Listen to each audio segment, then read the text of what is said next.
de funil de vendas, né? Falamos por cima. O que eu noto?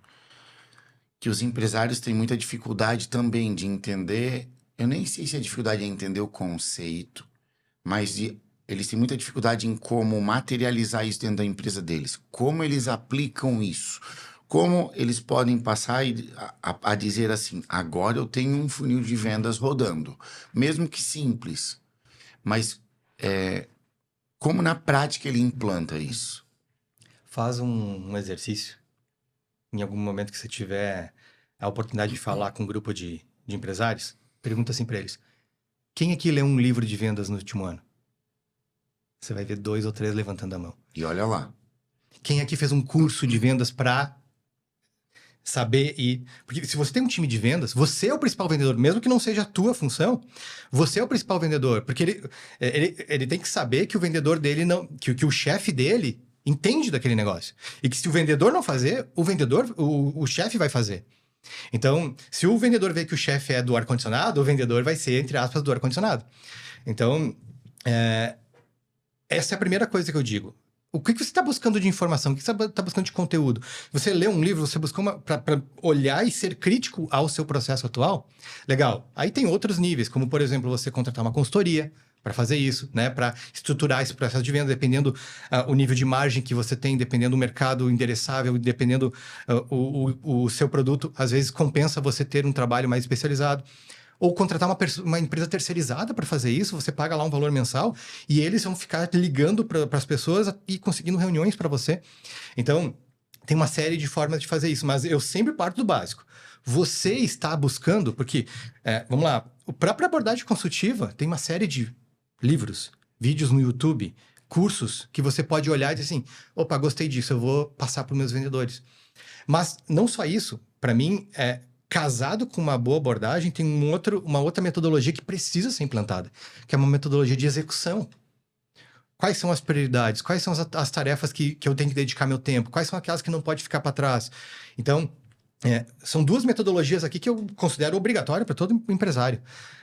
Entender da lógica de vendas, ser pelo menos crítico para criticar a sua forma de vender, ou buscar ajuda para isso, e ter uma boa metodologia de execução.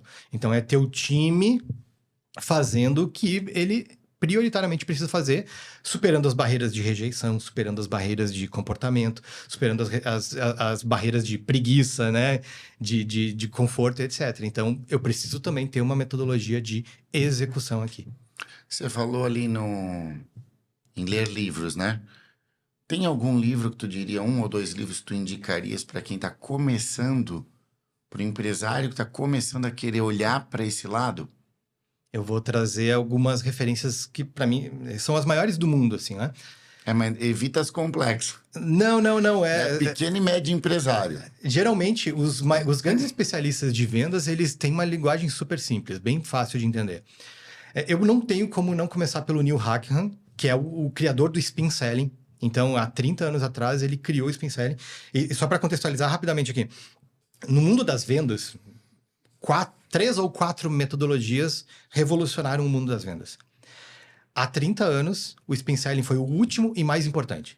A partir do momento que ele trouxe essa metodologia, a abordagem consultiva foi criando ramificações, mas ela virou, né, a mais importante. Então, o Spin Selling é um livro do Neil Hackenham. Este é um pouco mais técnico, porque ele vai trazer toda ali a abordagem de perguntas, mas já é ótimo. O Jeffrey Gitomer, ele pesquisa aí, a Bíblia das Vendas. Esse livro é fantástico. Não é um texto corrido, assim, sabe? Que você vai ter 300 páginas. Uhum. É como se fosse centenas de pequenos artigos de vendas que você pode abrir em qualquer lugar e tem insights. Então, ali ele vai falar desde comportamento, motivação, mas também método, técnica.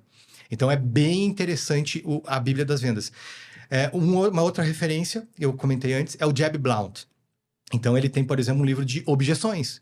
Que daí ele fala de objeções, mas ele também entra em muitas outras questões, como aquela que eu falei antes, tá nesse livro da intenção do vendedor. Ele vai falar sobre metodologia consultiva. Ele também tem um outro livro, como a inteligência emocional é utilizada por supervendedores, do Jeb Blount. Então, são livros super acessíveis de ler, exceto o Spin, que é um pouco mais técnico, mas que assim, tem que estar na cabeceira do empresário que quer estruturar a sua área de vendas. E dentro dessa metodologia toda que eles trazem ali, quais seriam os 3 principais pilares que eu, empresário, preciso olhar para desenvolver um setor comercial na minha empresa? É CRM, é script, é rotina?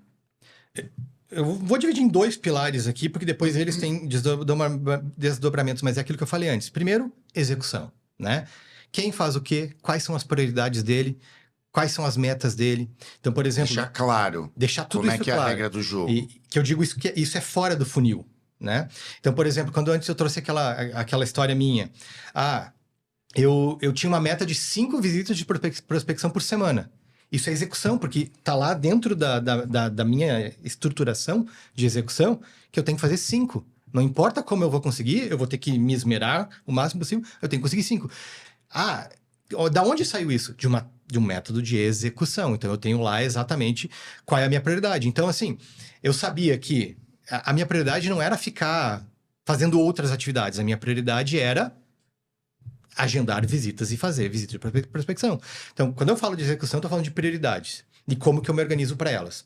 Superando todas as dificuldades que a empresa tem. Então, isso aqui é a primeira coisa. E eu até digo o seguinte: se a tua empresa é muito envolvida no redemoinho diário, sabe aquela loucura de atividades e um monte de coisa acontecendo, talvez estruture isso primeiro, né? Gente, eu não vou olhar muito para conversão de vendas. Eu quero que vocês se organizem aqui, que a gente organize as atividades, quem faz o quê, para que a gente aumente a quantidade de visitas de prospecção. Passa 2, 3 meses, agora está no nível de prospecção que eu considero bom. Então agora eu vou olhar para como essa prospecção está sendo feita, que é o segundo pilar, né? Que daí é você ter constantemente o seu time sendo treinado com a metodologia que você entendeu ser a melhor para tua empresa. Então trazer para eles sempre eles treinando consigo mesmo ou em sala de aula, isso acontecendo o tempo todo. Aí sim você pode sempre manter o teu time pensando em quais são as dores dos clientes, quais são as demandas que têm vindo ultimamente dos nossos prospects. Então, o time constantemente olhando para isso. Então, quando eu falo de abordagem, sim, a gente pode ter scripts, por exemplo, até aqui você pergunta, quando chegou nesse momento, agora você usa tal script para apresentar benefícios, e não tem problema. Mas dá aquele toque personalizado daquilo com base naquilo que teu prospect falou. Então, eu dividi em 2 pilares que é o start, que é o início de tudo. Então, primeiro, aumenta a quantidade de oportunidades de venda. Com tempo, com qualidade, com presença do seu time de vendas. Legal, agora que você viu que o teu time está organizado para isso, agora você vai cobrar o resultado disso. Então, se o teu time no início fazia 10% de conversão, gente, como é que a gente faz para 15%? Como é que a gente aumenta para 20%? E aí começa a expandir. Essa estrutura, principalmente para quem quer expandir negócio, quem quer abrir uma filial, quem acha que pode ser maior do que é hoje, ela é básica e fundamental. Ô, Rodrigo, e falando um pouquinho de CRM, é uma ferramenta que a gente tem aí para guardar as informações, né? Para acompanhar esse lead. E ela é muito boa para grandes volumes, né? Para não se perder. Mas quando a gente olha para um pequeno empresário, ele não começa a empresa implantando CRM. O CRM vai surgir alguns passos para frente. E é muito importante, eu provavelmente acredito que é muito importante, principalmente quando eu não tenho um CRM, ter reuniões, juntar o time comercial, juntar os vendedores e fazer troca de experiências. Eu compartilho com o time uma objeção que eu recebi de um cliente, de um potencial cliente, o que eu falei, se resolveu, se não resolveu, você também compartilha. É uma forma de eu reduzir o tempo de aprendizagem, de treinamento, não é? Esses rituais de venda são fundamentais. Então, eu, inclusive, dentro da metodologia de execução que eu gosto de trabalhar, esses rituais são semanais. E não entra outros assuntos na pauta. É exclusivamente assuntos de venda, de prospecção, de busca. Então, mesmo que tenha o CRM, mantém isso. Sim, mesmo que tenha o CRM. Mas vamos falar agora sobre o CRM. Thiago, tem CRM por R$ 300 por mês, sabe? Eu não vejo desculpa para a empresa não ter um CRM, mesmo que ela tenha poucos clientes. Mas perceba que hoje em dia os CRMs não são simplesmente guardar informações dos clientes, ele faz todo o teu gerenciamento financeiro.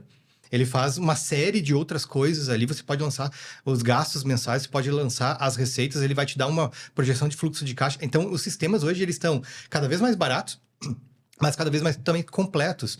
Então, eu não vejo hoje aqui uma empresa que diz assim, não, eu não preciso disso.